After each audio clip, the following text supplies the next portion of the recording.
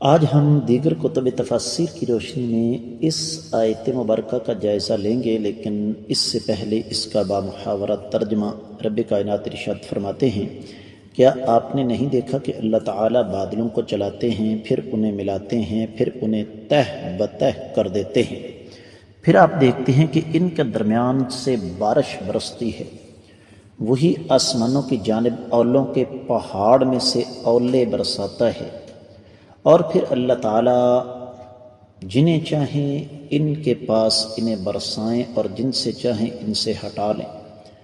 بادلوں ہی سے نکلنے والی بجلی کی چمک ایسی ہوتی ہے کہ گویا اب آنکھوں کی روشنی لے کر چلی جائے گی۔ معزز خواتین و حضرات، اہل علم نے اس آیت مبارکہ کو ایک سے زیادہ حصوں میں تقسیم کیا۔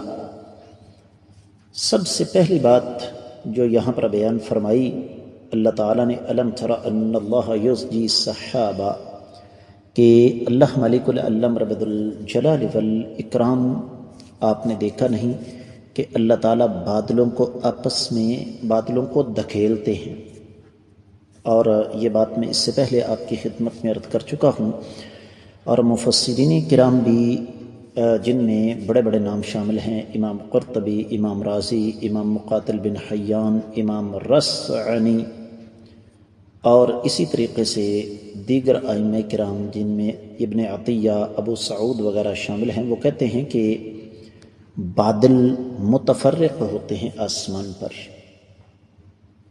لیکن اللہ مالک العلم رب الجلال والاکرام کے حکم سے وہ آپس میں جڑ جاتے ہیں۔ ثم یؤلف بینہ، اللہ تعالیٰ پھر ان بکھرے ہوئے بادلوں کو آپس میں جوڑ دیتے ہیں، اور اس کے بعد ثم یجعلہ رکاما، پھر اللہ تعالیٰ ان بادلوں کو تہ بتہ کر دیتے ہیں ایک دوسرے کے اوپر، فتکون قویۃ متصلۃ وکثیفۃ، بادلوں کے اندر تین خوبیاں پیدا ہو جاتی ہیں۔ امام قرطبی اور امام ابن جریر فرماتے ہیں، پہلی وہ طاقتور ہو جاتے ہیں، دوسری متصلہ، آپس میں جڑے ہوتے ہیں، وکثیفہ، اور کثیف ہوتے ہیں، موٹے ہوتے ہیں۔ فتر الودق یخرج من خلالہ، آپ دیکھتے ہیں کہ بارش ان بادلوں کے اندر سے نکلتی ہے۔ یہ چیز بھی انسان کو ورطہ حیرت میں مبتلا کر دینے والی ہے، جس طرح میں نے سابقہ سبق میں آپ کے سامنے یہ گزارش کی تھی کہ پہاڑی علاقوں کے رہنے والے لوگ اس بات کو جانتے ہیں کہ بادل بالکل پھس پھسے ہوتے ہیں۔ اگر ہم یہ کہیں کہ بادلوں کا بظاہر کوئی وزن ہوتا ہے تو یہ بات غلط ہے، روئی کی طرح ہوتے ہیں، بلکہ روئی سے بھی ہلکے ہوتے ہیں، لیکن اس کے باوجود یہ رب کائنات کی قدرت ہے کہ ان ہلکے پھلکے بادلوں کے اندر سے بارش برستی ہے۔ اس مناسبت سے پھر اہل علم سورۃ الروم کی 48ویں آیت مبارکہ ہمارے سامنے رکھتے ہیں۔ رب کائنات ارشاد فرماتے ہیں کہ اللہ الذی یرسل الریاح فتثیر سحابا فیبسطہ فی السماء کیف یشاء وَيَجْعَلُهُ كِسَفًا فَتَرَى الْوَدْقَ يَخْرُجُ مِنْ خِلَالِهِ فَإِذَا أَصَابَ بِهِ مَنْ يَشَاءُ مِنْ عِبَادِهِ إِذَا هُمْ يَسْتَبْشِرُونَ۔ اللہ رب العزت ارشاد فرما رہے ہیں یہاں پر کہ اللہ تعالیٰ وہ ذات بابرکات ہیں جنہوں نے ہواؤں کو بھیجا، انہوں نے بادلوں کو دھکیلا، بادل پورے آسمان پر اللہ تعالیٰ کے حکم کے مطابق جیسے اللہ نے چاہا وہ پھیل گئے، پھر اللہ تعالیٰ نے ان کو آپس میں جوڑ دیا، اور آپ دیکھتے ہیں کہ بارش ان کے اندر سے برستی ہے۔ تو جب اس بارش کا کچھ حصہ بندوں کو ملتا ہے تو یہ پھر بڑے خوش ہوتے ہیں۔ اگلی بات یہ ہے وَيُنَزِّلُ مِنَ السَّمَاءِ مِن جِبَالٍ فِيهَا مِن بَرَدٍ، کہ اللہ تعالیٰ آسمان سے ٹھنڈک اتارتے ہیں زمین کی طرف، اور وہ ٹھنڈک پہاڑوں کی طرح ہوتی ہے۔ آپ جب میری آواز سماعت فرما رہے ہوں گے تب تک آپ کے علم میں یہ بات اچھی طرح آ چکی ہوگی کہ وطن عزیز پاکستان اور دنیا کے مختلف علاقے کئی دفعہ بڑے بڑے اولوں کی زد میں آ جاتے ہیں۔ مجھے اچھی طرح یاد ہے اس وقت میں اسلامک یونیورسٹی مدینہ منورہ میں پڑھتا تھا، وہاں پر بہت کم بارش ہوتی ہے، تو ایک دفعہ مدینہ سے 200-250 کلومیٹر باہر مجھے ایک دور صحرا میں ایک کیمپ کے اندر درس دینے کے لیے جانے کا موقع ملا۔ عشاء کی نماز کے بعد درس دیا، واپس آنے لگے تو طوفانی بارش ساتھ اولے شروع ہو گئے، اور اس قدر اولے برسے کہ 2 فٹ برف سڑک کے اوپر جمع ہو گئی۔ تو یہ اللہ تعالیٰ کی قدرت ہے، اور یہ اللہ تعالیٰ ہی کا کام ہے، کوئی اور یہ کام نہیں کر سکتا۔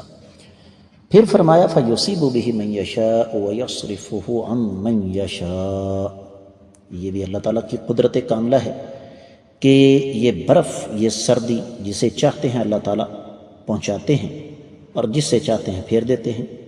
یہ بھی اللہ ہی کا کام ہے، کسی اور کا کام نہیں ہے۔ آپ یہ دیکھیں کہ مری ملکہ کوہسار وطن عزیز پاکستان میں اسلام آباد سے کتنے فاصلے پر ہے، وہاں پر شدید برف پڑ رہی ہوتی ہے۔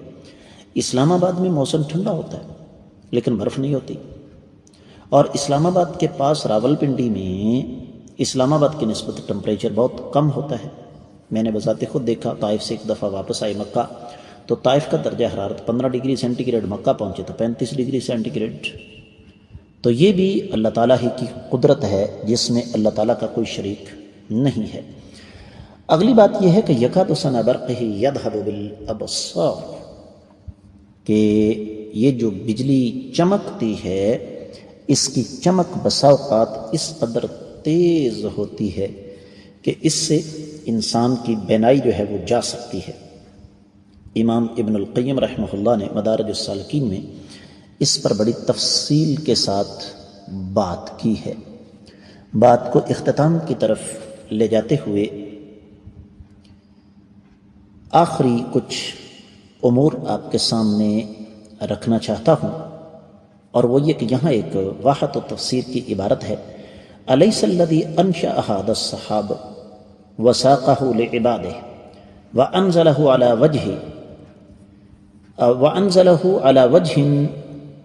یحصل بہ النفع ويندفع به الضرر کامل القدرتی نافذ المشیتی واسع الرحمتی۔ بڑے پیارے الفاظ ہیں کہ وہ ذات بابرکات جنہوں نے بادلوں کو پیدا کیا، ان کو اپنے بندوں کے لیے دھکیلا اور ان بادلوں کو نفع اور نقصان کا ذریعہ بنایا، کیا وہ ذات بابرکات قدرت کاملہ کی مالک نہیں ہے؟ اس کی مشیت نافذ نہیں ہوتی؟ کہ اللہ تعالیٰ کی رحمت جو ہے وہ وسیع نہیں ہے؟ یہ سوالیہ نشان ہے میرے لیے اور آپ کے لیے۔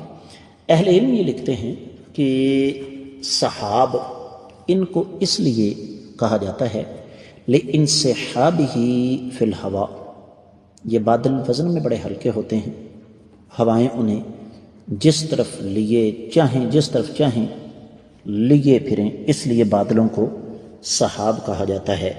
ہمارے شاعروں نے بھی اس کو اپنی زبان میں استعمال کیا اردو شاعری میں، اگرچہ ہماری نئی نسل کو تو خیر اس گاڑی اردو کا پتہ نہیں، لیکن وہ شعر کی یاد آ گیا کہ تمہارے لطف و کرم کا سایہ ہمارے سر پہ ٹھہرتا کب تک، ہوا کے رخ پہ بدلتے رہتے ہیں اپنا رخ بھی سحاب سارے۔ اب اسی حوالے سے پھر تفسیر البحر المحیط، تفسیر اروض البیان وغیرہ میں بڑی تفصیل موجود ہے۔ ظاہر بات ہے اس تفصیل کو تو یہاں بیان نہیں کیا جا سکتا، لیکن یہاں پر جو میں خاص طور پر چیز سمجھانا چاہتا ہوں، ہمارے اس سبق کا خلاصہ یہ ہے کہ یہ جو اللہ ملک العلام رب الجلال والاکرام نے اپنی قدرت کاملہ کا ایک نمونہ ہمارے سامنے رکھا، اس سے سب سے بڑا سبق ہمیں کیا ملتا ہے؟ یہی کہ اللہ ملک العلام رب الجلال والاکرام اکیلے اور یکتا ہیں، جس طرح کہ تفسیر المراغی وغیرہ میں بھی لکھا ہوا ہے اللہ تعالیٰ کا کوئی بھی شریک نہیں۔ لہذا ہمیں ان مثالوں کو پڑھ کر اللہ تعالیٰ کی توحید پر اپنا یقین اور ایمان پختہ کر لینا چاہیے۔ اس کے ساتھ ہی آج کا قرآن مجید کا سبق اختتام پذیر ہوتا ہے۔ اللہ نے چاہا تو اگلے سبق میں ہم اگلی آیت مبارکہ پڑھنے کی کوشش کریں گے۔ اجازت دیجیے، السلام علیکم ورحمۃ اللہ وبرکاتہ۔